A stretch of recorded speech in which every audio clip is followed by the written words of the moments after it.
Hi guys, it's Celine and it's Friday. Yay! I just wanted to show you quickly. It's just going to be a little, you know, crafty little video here. I hope not over 5 minutes because, I'm kind of pooped still. I am working on a new little oracle kind of a plan. So you can see these are heptagons again, 7-cornered cards that I printed out from Word. The one that I've got more or less finished by now is this one, and that one actually has, see, gold and ink and varnish and that kind of stuff. Will need to be spray varnished once I'm done. I wanted to show you how I do this. So I've got prints.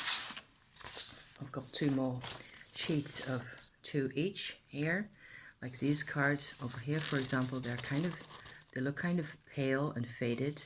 So what I will be doing, that's not the cartridge problem, it's the original manuscript that I took this image from. They're just for sale on eBay and things like that. That's where I get my images.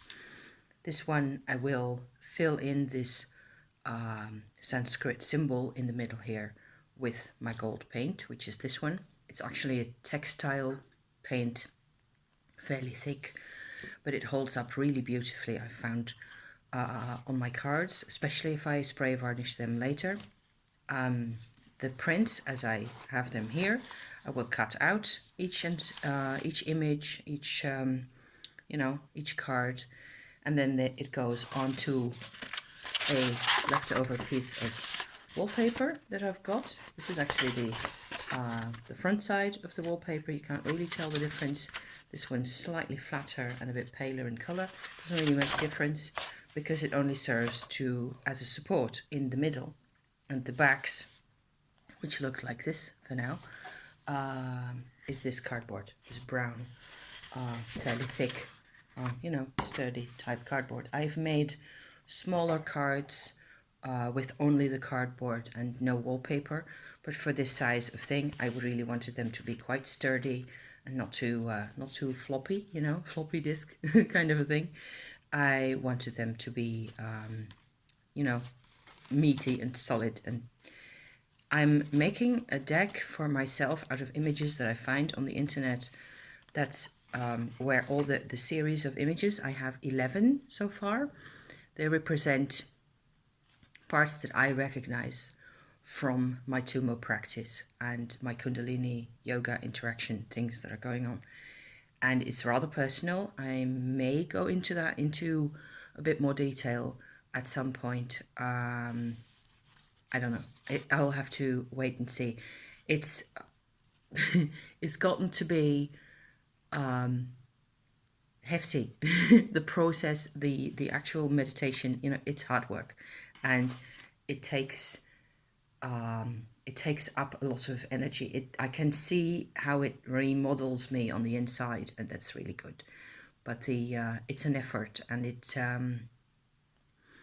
you have to also afterwards, simmer down again. And so that's why I'm doing this nice and crafty and have my focus on my things, have a bit of music or somebody's unboxing or a chat or something else on my phone nearby, and a cup of coffee and a cup of hot water, and I'm going to be enjoying myself hugely doing this.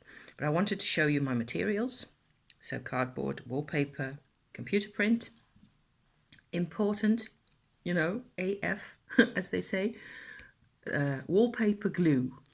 This is powder that you can buy in wallpaper shops, and you mix hot boiling water in there because of the potential germs or, molds that you can get in there. If you use boiled water, it will stay good for longer. You mix that up, you let that sit for a bit. You have to use the right amount of water, not too thin, not too thick, so on and so forth. So I just made a new batch for myself. This is about the maximum that I put in this, what is it, a honey pot that I got from France. It doesn't matter what you use, you just have to have the stuff, right? So there's that. My other materials that I'm going to be using are inks and pigments. And I have shown this one already a few times. It's an earth tone pigment. I have two more here where this is actually a bit of a darker, you can see the difference, right? Quite easily.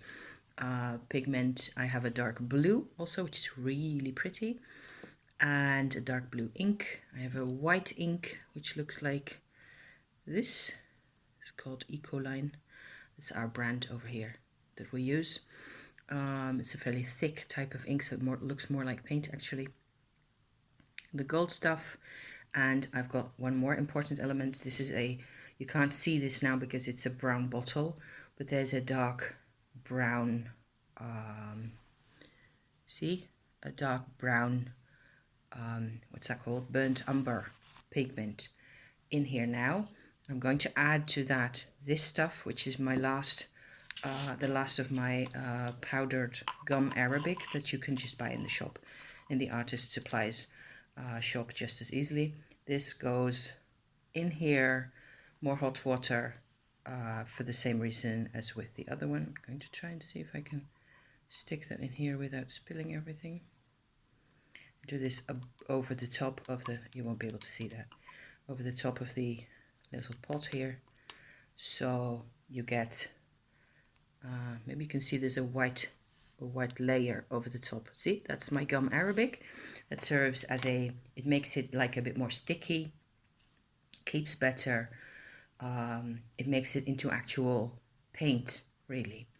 So I'm going to be adding more of that into that, more hot water, shake it up properly, and then I can use this color as well. Up to this point, I've only been using the red ones, the yellow ochre, which is this one, which is also a top favorite one of mine, because it has what you get here, what the idea is behind also this set of cards. It's not even going to be an oracle because 11, 13 cards isn't really enough to give me, oracle space. However, they represent what I'm working with quite well, and I suppose that I'm connected to this type of stuff in some way or form. I still find that really hard to express at the moment, but it's supposed to look, when I'm done, it's all supposed to look really earthy and old and kind of magical in that atmosphere where this comes from, right? So as if this is 1,000 years old and it's been carried around all across Eurasia for all that time, which is how I feel, more or less. So yeah, so thank you for watching. I'm going to buckle this up straight away and continue on with my little pots and pans here. And I wish you all the best. Have a nice weekend. I will be back next week with whatever, something or other along those lines. Maybe I can show you this stuff and actually go into the details of why this is interesting. Okay, thank you. See you then. Bye bye.